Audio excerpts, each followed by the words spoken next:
నీలాంటి కొడుకు భూమండలం మొత్తం ఎదిగిన దొరకడరా.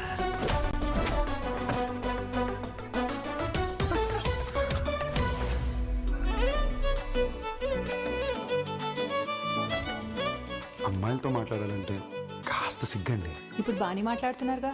పెగ్గేసేగా సిగ్గే ఉంటుందండి. పడేయాలంటే మన్మధుడిలా ఉండాలండి.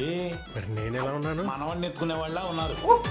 ఇంకొకసారి ఆ అమ్మాయి వెనకాల తిరిగినట్టు నాకు తెలిసిందో, అంటే నీకోసం తప్ప నాకు పెద్ద ఇంట్రెస్ట్ లేదన్న. మా కథలో ఎవ్వరు ఊహించిన కొత్త ప్రాబ్లం ఒకటి వచ్చింది.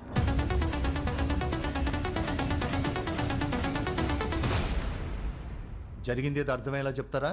నువ్వు చెప్పు. నువ్వు చెప్పు. పెద్దోడు నువ్వు చెప్పు. ఇందులో పెద్ద చిన్న ఉంది, నువ్వు చెప్పు. చెప్పడానికి ఏముంది, సైకాలజీలో కోర్సులు ఉన్నాయి కానీ సైకోలో కోర్సు ఉంటే సిలబస్ మీరే రాయాలి సార్. చెయ్యి.